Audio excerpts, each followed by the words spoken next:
For over a century, the League of Women Voters has sought to make democracy work by holding events like this so that voters like you can hear the views and observe the behavior of candidates on a range of issues relevant to this community.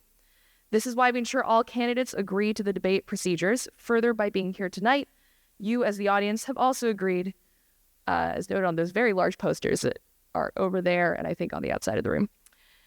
I will now read the rules out loud. The League has used procedures like these for over 60 years to ensure fair process and encourage civil discourse. So the rules are going to take about 3 minutes, so bear with me. First, the moderator will be a league member from outside of the district. That's me. I live in New York City. Second, candidate opening statements will be determined by drawing lots before in-person events. The same order is going to be for both opening and closing statements.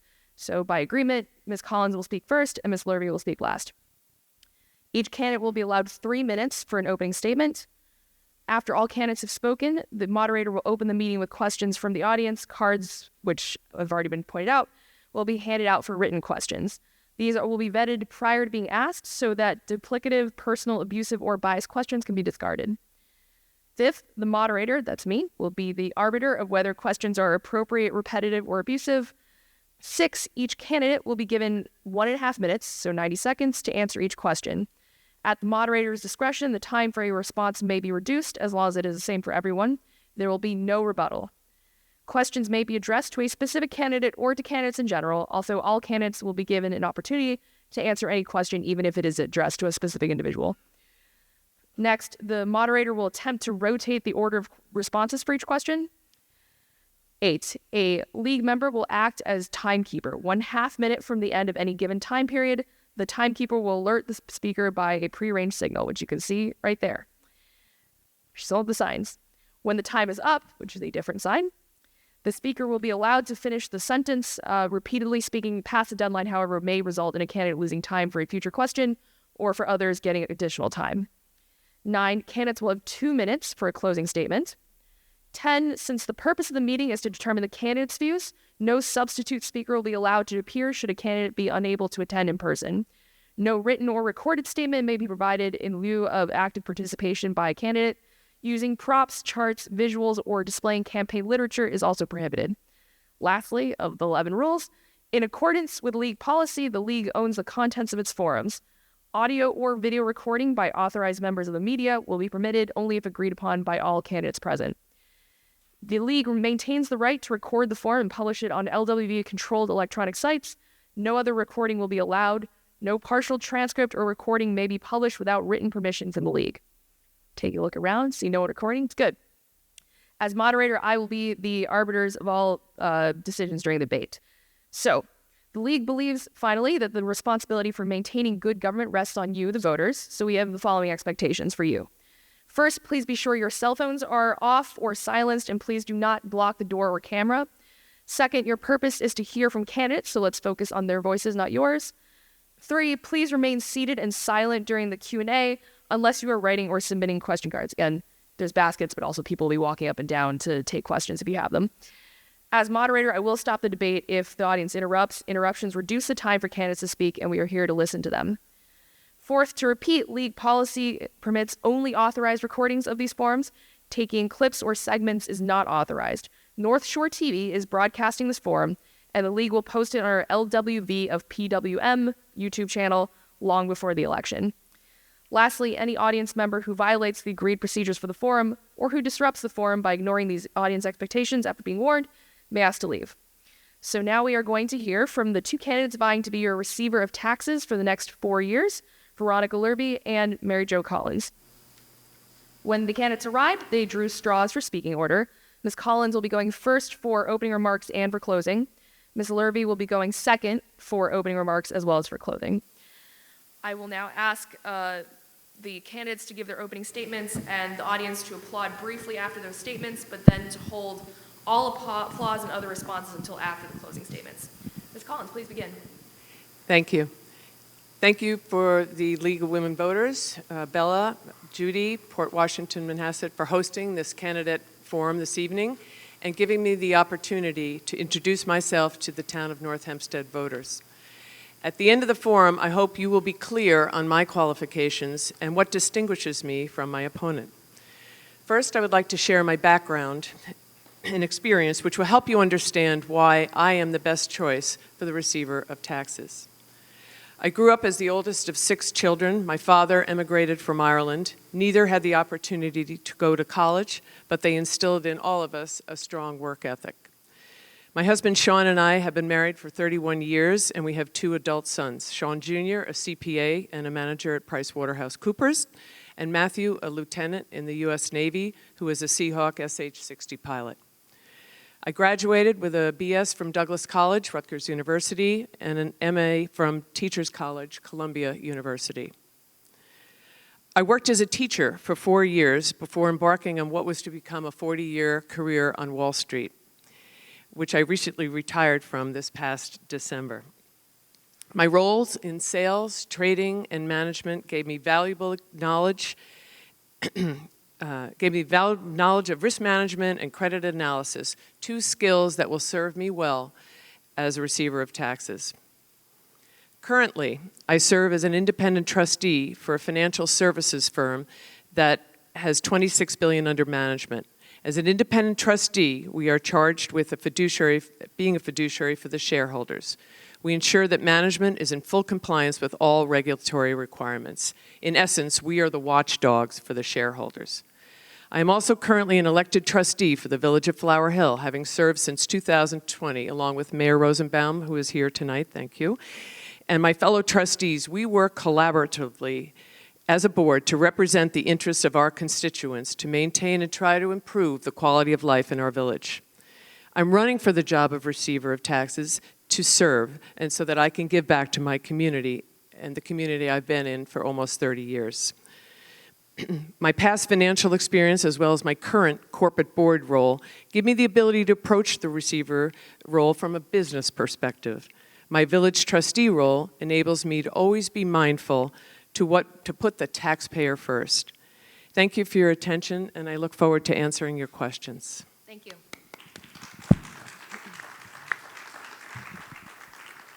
Ms. Lurvy. Thank you very much, and I'm not recording. I'm just putting in my time. So good evening, everyone. I want to begin by expressing my gratitude to the League of Women Voters for the opportunity to speak to you tonight. My name is Veronica Lurvy, and I am a proud League member. For the past 4.5 years, I have served as a councilwoman on the town board.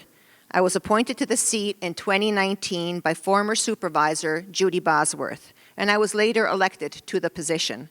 It has been an honor to represent the residents of District 4. Every step of the way, I have done my best to listen to your concerns and address your needs.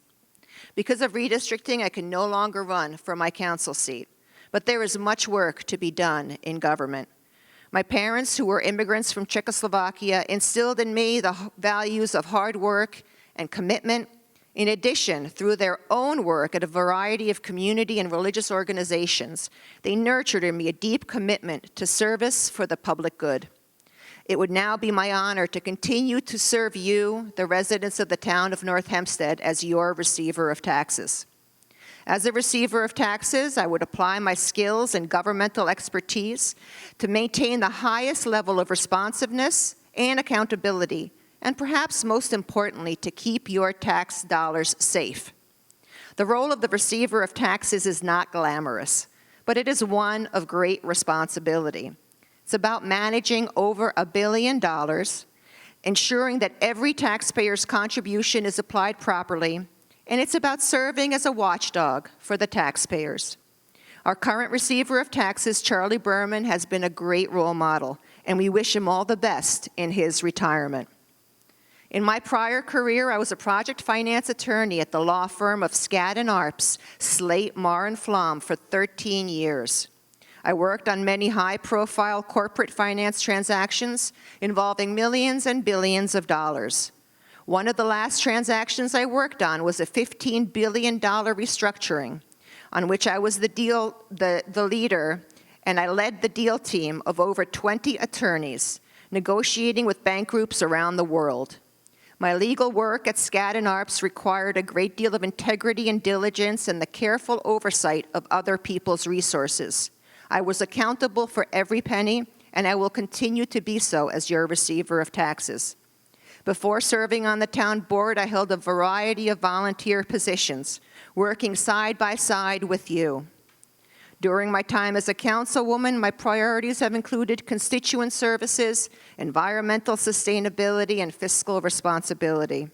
In the 3 minutes I have to give an introduction this evening, I can't cover all my initiatives and accomplishments as councilwoman. You can see those on my website. Ultimately, this election is about who has the skills, expertise, and know-how to get the job done, and ultimately, it is about serving the residents of the town of North Hempstead. Thank you. Thank you. T. We will now begin with everyone's questions. As a reminder to the audience, please hold all of your applause until the end of the forum. We have assembled to hear from candidates, not from fellow citizens. The first question goes to Ms. Lurvy. Do you believe that there are ways to make the position of the receiver of taxes a more visible and valuable asset to the residents of the town of North Hempstead? Yes, I do. I believe that the office of the Receiver of Taxes has to be made as accessible as possible to the residents of the town of North Hempstead. I think that it is up to the Receiver of Taxes to collaborate with the community to increase tax literacy and education among the residents. For example, there was a change recently in the low-income senior exemption threshold, and many residents did not know about it. And I think it's imperative that the Receiver of Taxes go out into the community to provide workshops, to provide education, and to make all of this information more accessible. I think there are other ways to improve the accessibility of the Receiver of Taxes office, such as expanded town hall meetings and workshops, as well as utilizing mobile tax collection units to visit different neighborhoods. I think that one issue with respect to accessibility is implementing language access.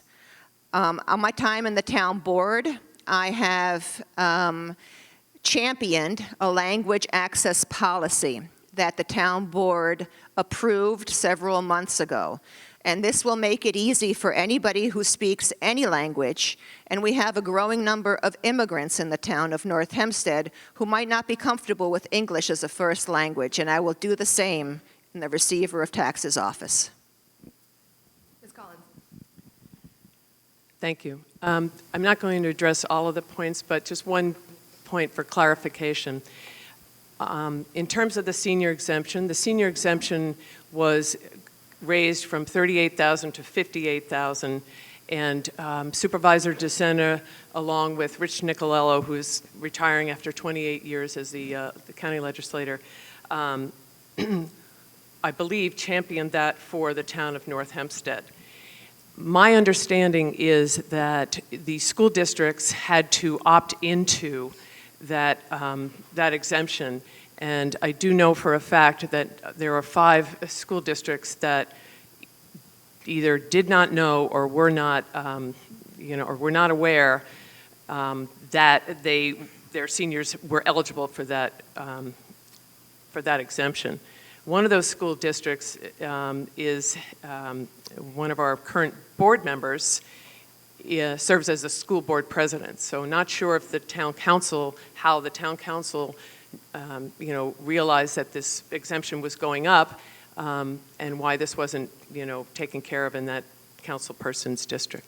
So that's all I'd like to add. Thank you. Next question. Other than sending notices of taxes due and receiving payments, does the Receiver of Taxes have an advisory role in the town government? Does the receiver influence policy in any other way?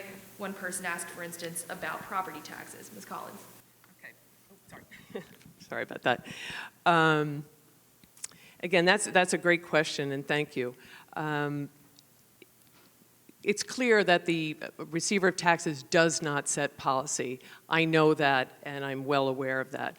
But as I have publicly stated, a receiver can work collaboratively and creatively with the supervisor and town board and can affect change that results in lower taxes.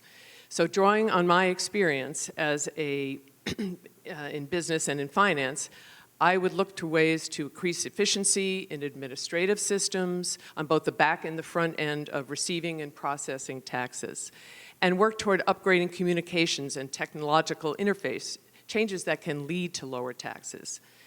As I recently stated when challenged by Veronica in her interview that I didn't understand the role of, that I didn't set policy, I stated that having spent 40 years in the complex world of financial services, I have employed collaborative and creative strategies to add value to the client. And in this case, the client is you, the taxpayer. Thank you. Thank you, Ms. Lurvy.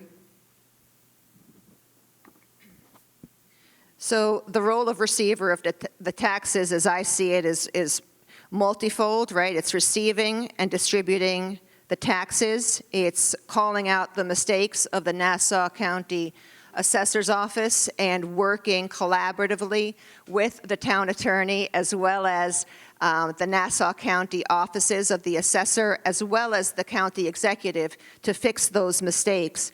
And it's also one of policy in making it one of the prime directives to be part in the community, to be educating the community, to make government as accessible as possible to the people who need that accessibility. It is about going out and making sure that seniors are able to pay their taxes, to pay them on time. It is going out there to make sure that residents in all parts of the town of North Hempstead, no matter which district, are able to come and go to office hours, in mobile office hours, and pay their taxes that way.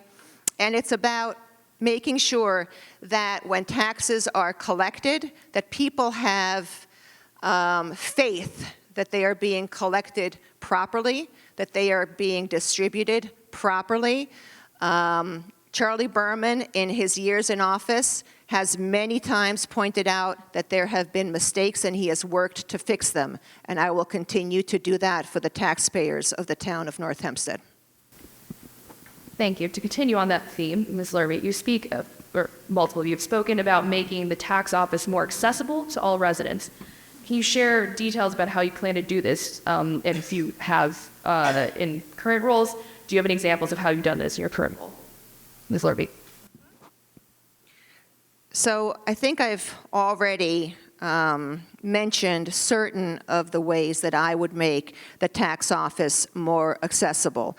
One of the ways that I have not mentioned yet has to do with the way that people conduct business now, the way that people interact even with each other now, and that is through this thing right here, the smartphone. Very many people use it, I do myself, to pay bills, pay credit card bills. I get text alerts when my credit card is due so that I know that I have to pay it and not pay the penalty. Nobody wants to pay the penalty. I am grateful when I am alerted, and I think that we should work with the IT department of the town board and make sure that there is an app so that people can pay their taxes and get information about their taxes as easily as they get information and are able to pay anything else. I've already spoken about town hall meetings and workshops and going out into the community. I have already talked about collaborating with libraries and schools to increase tax literacy and education among our residents. I think we should also consider extended office hours, including nights and weekends. Many people work during regular office hours. By extending them nights and weekends and perhaps even offering a kiosk, which is something that I think would be very helpful, we would improve accessibility. Ms. Collins. So I would have to agree, some of these are not unique to Veronica or myself. The extended hours make sense.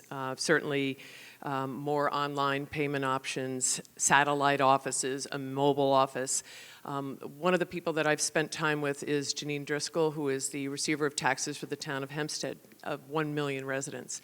Janine did 40 seminars last year, 20 grievance and about 20 assessment challenge workshops. So I think somewhere between the handful that we've been able to do, and 40 is a magic number to be able to go out to the community. I think that it's great to say that everything's going to go online, but when you visit the multiple senior citizen groups that we have in the town of North Hempstead, they're not all online. And, how do we go out to help some of them that aren't? And how do we improve our communication with that constituency, which I think is very important. And I think the last thing I would say is, extended hours, mobile, drive-up windows, all of the Saturday hours extended, it's all great. But at the end of the day, it costs money, and we're going to have to be very budget conscious as we go forward and try to keep a lid on our spending. So I would look to, yes, institute ideas, but with an eye on what is the cost to the taxpayer. Thank you. Thank you. How can we ensure that residents receive all of the tax exemptions that they're entitled to? Ms. Collins. Just to expand, again, there are a number of tax, and it's amazing just even campaigning, going door to door. People don't realize there's a homeowner's exemption, home improvement exemption, there's obviously veterans exemption, there's exemption for firefighter, EMT, there's STAR, there's enhanced STAR, there's a senior citizen. The only way that we're going to be able to do that is to be able to make sure that our communication is reaching the people who deserve these exemptions, and that's by education. So I know that there's been something posted online from a couple of years ago about how to grieve your taxes that Charlie did, and it was quite good. That can be expanded upon. And so as I look at it, somebody coming in from a business perspective, background, and a fresh set of eyes, I would look at, okay, who are we not reaching? How can we reach them, and what's the best way to reach them? So that would be my suggestion as to how do we make sure that people are getting the exemptions that they're entitled to. Thanks. Thank you. Ms. Lurvy? So it's very interesting that you mentioned that, since both Ms. Collins and I have already pointed out that there were very many seniors and even school board members who were not aware of the senior low-income threshold change that Nassau County enacted not that long ago. These exemptions are Nassau County exemptions. These exemptions are very complicated. The amount of paperwork that goes into filing for one of these exemptions is immense. And I think that people need help with that. The grievances also.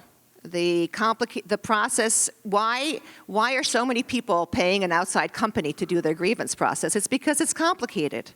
I worked with Charlie Berman to bring a workshop on the grievance process to the Great Neck Chinese Association. We provided a translator. We translated the slides and all the information into Mandarin. I think that, doing that across the entire town, going into the communities where the seniors are, where the groups are that could use assistance in accessing these exemptions is a wonderful idea. I also started a newsletter for District 4 while I was in office, and I will continue to expand communication. Thank you. Next, why are you better suited to the job of receiver of taxes than your opponent, Ms. Lurvy? I think that one thing that distinguishes me from my opponent, based on what I have heard, I mean, we don't know each other intimately, but, from what I have heard from other events and on her website, I think there are a couple of things that distinguish us. First, I have the legal expertise. I have been a corporate finance attorney for 13 years at Skadden Arps. During that time, I honed my legal expertise and my finance expertise, and a lot of what the receiver of taxes does is rooted in law. It's rooted in very complicated legal provisions that have to be interpreted. You have to work with the town attorney to determine how funds that have been, for example, miscollected, or dispersed the wrong way, how to get those funds back, how to craft perhaps legislation on the state level to allow for funds to be returned to the people to whom they were supposed to be returned in the first place. I also think that working in the community. I am an active listener in my role as a councilwoman. I have worked with the community for 4.5 years, and before that as a volunteer in numerous community organizations. I listen. Your time is up. And I can finish my sentence. Go ahead. I thought you said we can finish our sentences. If it's brief. I can listen, and I can craft the responses and the solutions that the residents need. Thank you, Ms. Collins. Thanks. I've already spoken about my experience and qualifications in my opening statement. My past and current experience will allow me to use my knowledge of monetary flows, risk management, and credit markets to best serve the residents of the town. I will bring a business perspective, as I've mentioned, to the role with a strong sense of responsibility to the taxpayers. For those of you in the audience or watching that have ever attended or viewed the town hall meetings that are now broadcast monthly, the first thing that comes to my mind is the word dysfunctional. I would work alongside and collaboratively across the aisle with Supervisor DeSena and the town board to get things done. I would just say, I don't let process paralyze me. I move through it constructively, and I look forward to doing that on your behalf. Thank you. Thank you. With regard to responsibilities of the receiver of taxes, how many employees and contractors do you supervise? How are they organized, and what changes might you propose? Ms. Collins. So again, I'm not in the office, so I haven't been able to look under the hood of the car, as it were, but my understanding is that there are 14 full-time and 6 part-time, something around that number. Don't hold me to that. Again, I'm not in the office day to day. You know, as a business person, again, I would come in, I would take stock of what I was inheriting in terms of how does every single person, you know, spend their day, what are their roles and responsibilities, what are their challenges, what are their 2 things they think they could do to make their role better. And it's all about evaluating what do you have, what do I have, and how can I make it better. So does that answer your question?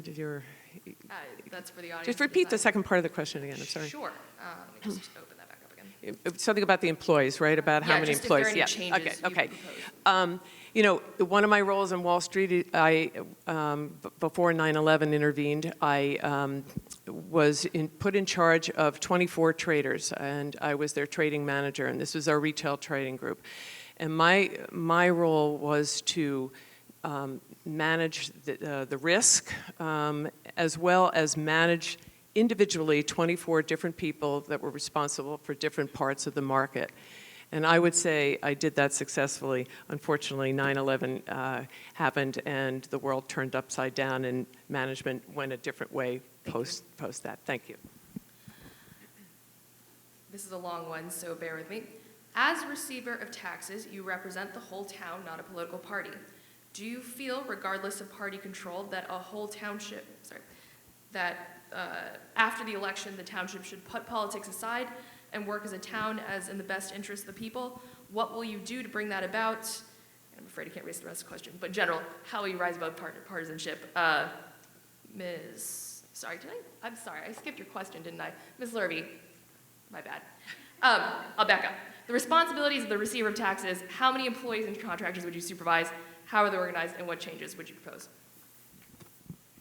Thank you so much. It's tough being in the spotlight here. Too many cards, my bad. So there are about 14 employees in the receiver of taxes office. And I am no stranger to managing large groups of employees and making sure that we get the job done. They are extremely professional employees. I have spoken with many of them. They take great pride in the work that they do, and I would endeavor to continue to make them proud of the Office of the Receiver of Taxes and the role that it plays in the town of North Hempstead. One of the main contracts that the Receiver of Taxes relies on is a contract that has to do with the software for the payment of taxes. And that's something that, needs to be negotiated on a regular basis.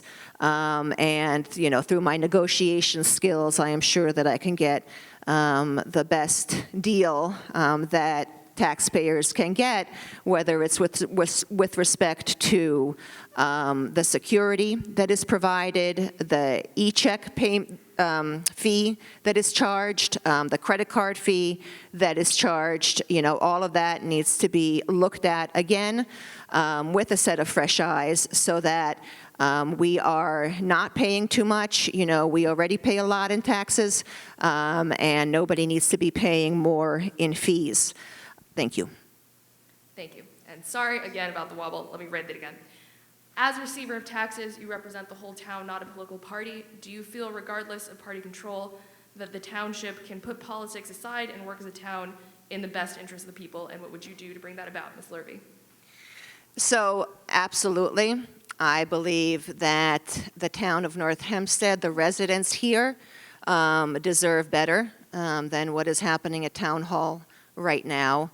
I was, like I said, I served under Judy Bosworth for several years before serving under the current supervisor.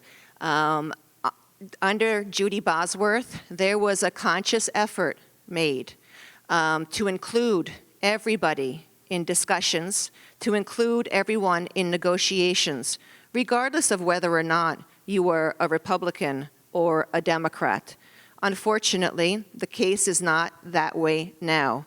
And I have repeatedly reached out. I will continue to repeatedly reach out because I figure every day is an opportunity to wipe the slate clean.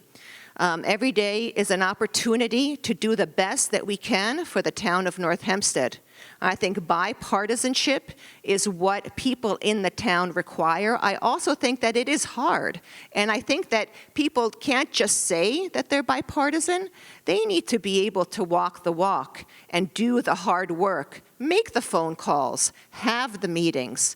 When there is a meeting and when comments are given, perhaps give some feedback.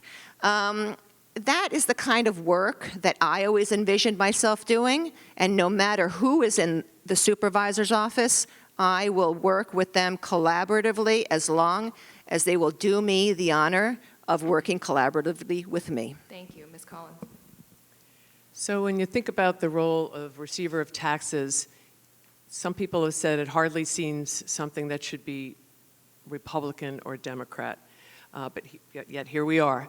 So, the way I look at it, and when I was asked to consider running for Receiver of Taxes, and I thought about it, and I did my research as to what the skills were, did I have the necessary knowledge, could I do it? I really wasn't thinking, since I'm a Republican, am I going to be the better Receiver of Taxes? I boil it down to, do my qualifications, my experience, my ability to work with people, does that make me the most qualified person to assume the role and to manage a group of people, motivate, and a group of people? I don't know. I question, my opponent saying willing to work collaboratively. I don't think that someone who holds a press conference to question something that the supervisor is well within her rights to do is necessarily the best way to handle an issue. And I would like to think that I'm able to reach out to people and let's find our common ground before it gets to the news, to a broadcast on town hall steps. Thank you. Thank you. How much time, if any, have you spent speaking with your predecessor, Charlie Berman, and the tax office staff? And do you have any thoughts about what you might do differently or better than your predecessor, Ms. Collins? So Charlie's a Democrat. Charlie has not met with me. He has endorsed Veronica, which is on her website. I have not spent time speaking with Charlie, but I have spent time with David Chang in his office in the Nassau County Treasurer's office.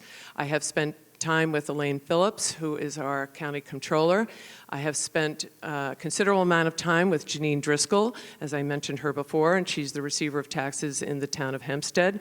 So to try to understand, and what I would bring is, what are the best practices? Jeff Provato is another person I have spoken with on the phone, I have not met with. But what are the best practices that these receiver of taxes, what's working in their district, in their towns? Let's not think about reinventing the wheel in some cases where it's not, it's not needed. There are things that they do from a communication standpoint, from a processing standpoint, that I'm certain that we would be able to incorporate, and I would be sure to try to incorporate with our taxpayers and our system. Thank you. Thank you, Ms. Lurvy. So my opponent, said Charlie is a Democrat. She hasn't met with him. I wonder, has she reached out to him?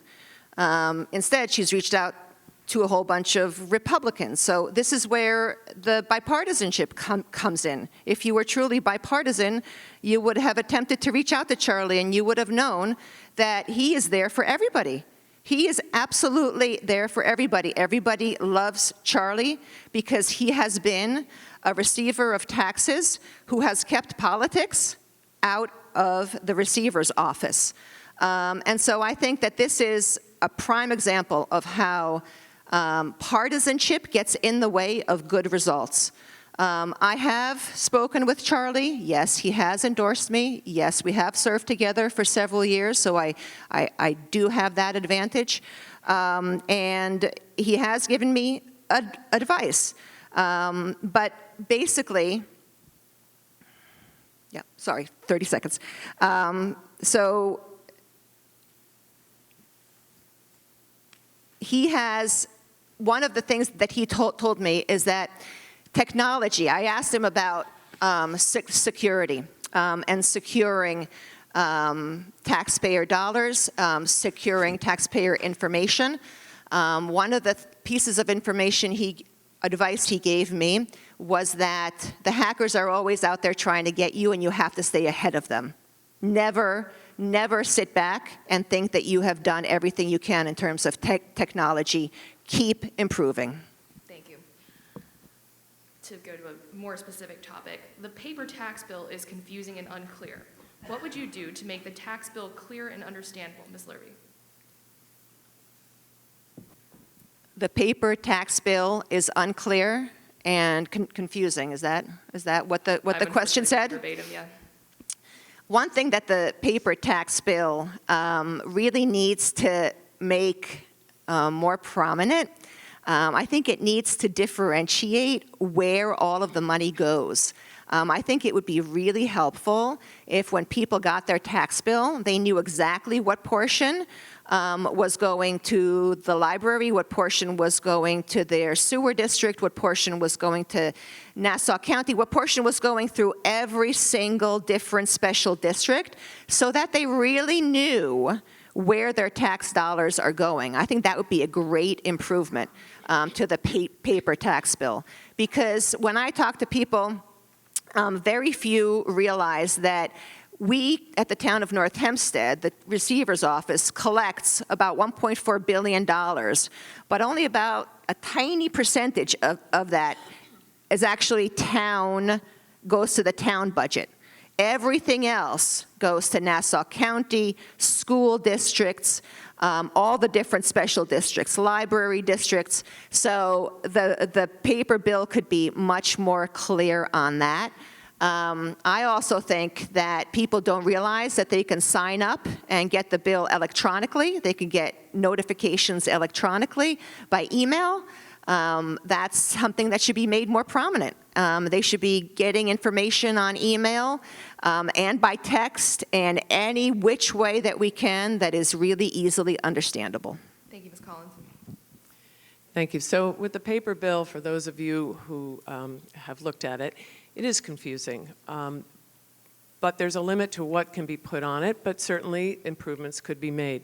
I think what goes hand in hand with one of the suggestions about whether it's a assessment challenge workshop or exemption challenges, just to even understand, there was an reassessment done 5 years ago that's been 3 years ago, it's being phased in over 5 years. And so, what is that assessment, what does that number mean? What does it add up to? And so when people look at it to try to understand what is the fair market value of their house versus, what they could sell their house for, how is that determined? There are a lot of questions that I do believe could be answered with either an online, frequently asked questions type of idea, or a pamphlet for those who aren't looking online, or workshops. So certainly room for improvement. Certainly there's school district and general taxes are different. There is a library breakdown, but I think there definitely would be room for improvement. Thank you. Ms. Lurie. Sorry, no, I'm good. Last question, which is kind of general for the room. So, when thinking about the vision for your term in office, what do you envision and how will you know if you've succeeded? Ms. Collins. That's a great question. Thank you.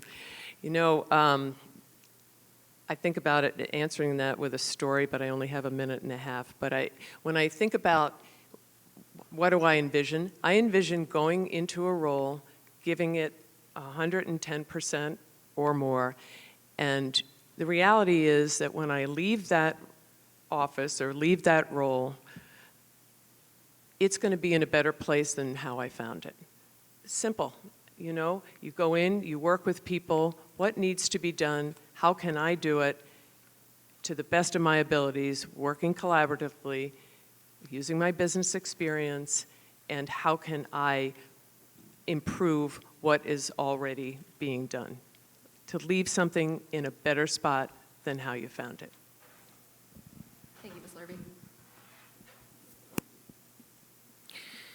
So, if I were to be receiver of taxes, the legacy that I would like to leave is to have governed for 4 years in a stable way without controversy.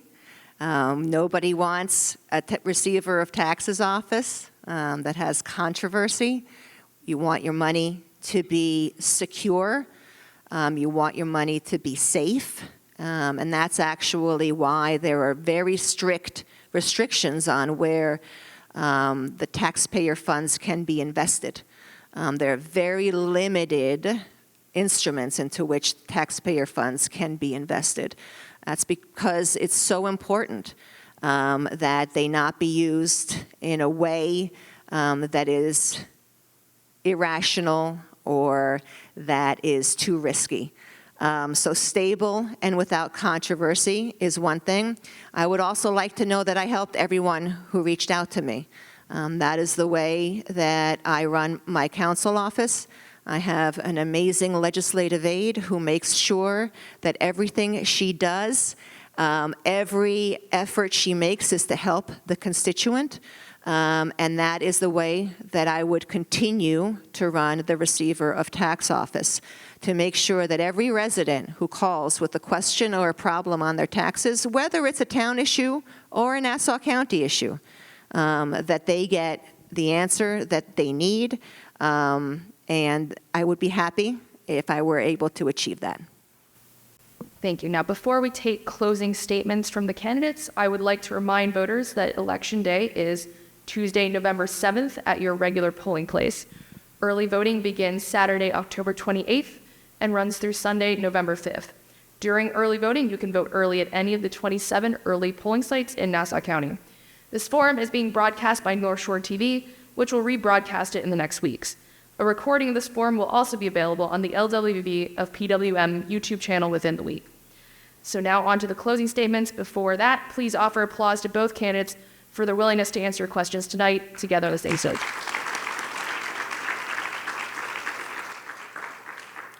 Ms. Collins, you're first. Thank you.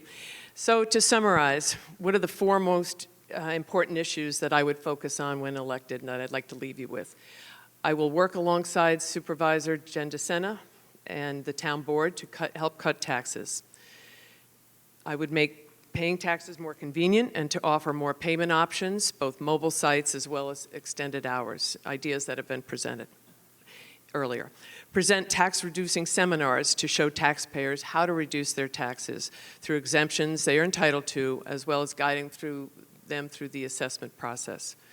And improve the Receiver of Taxes communication channels to homeowners to help avoid unnecessary late payment penalties. Currently, the town party faction fighting gets in the way of progress.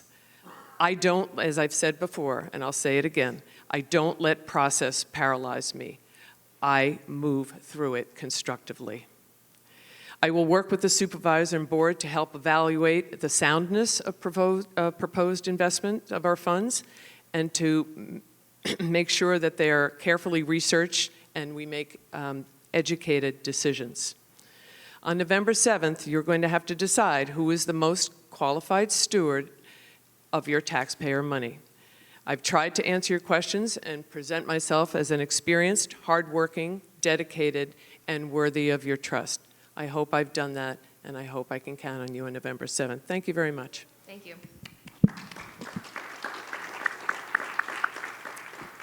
Ms. Lurvy, would you begin your statement?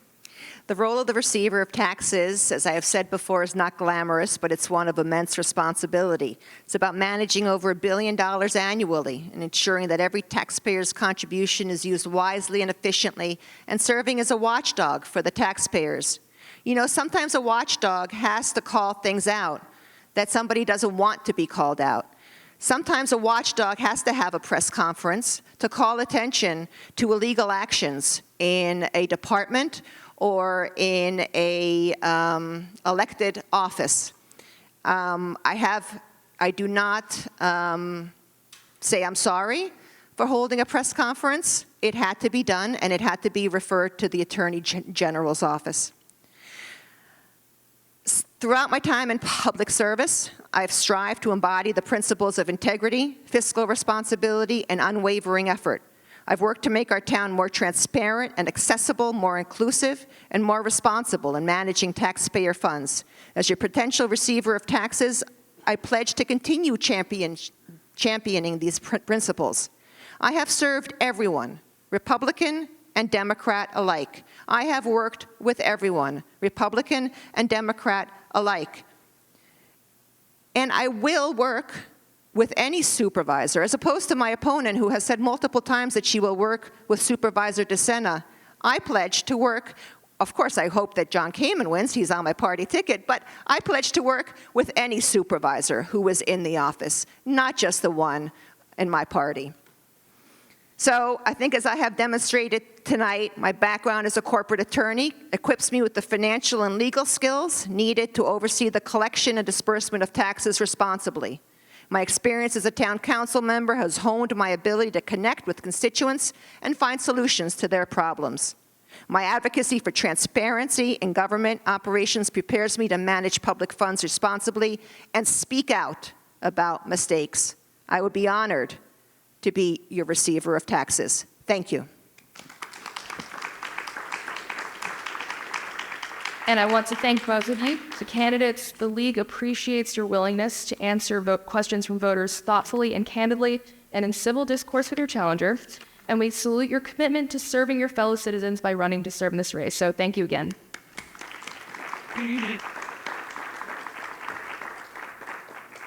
I would also like to thank the women's group of the Unitarian Universalist Congregation of Shelter Rock for co-sponsoring this forum, and to North Shore TV for broadcasting it. I also want to thank you, everyone in the audience. for your thoughtful questions, for spending the evening educating yourselves about both candidates, and your engagement with democracy. Voters like you keep our democracy thriving. Lastly, this forum for Town of North Hempstead Receiver of Taxes is now ended. The next forum will begin at 7:15 for Town Supervisor. There's still food. You'll probably hear a lot of this spiel again a second time in 20 minutes. Thank you.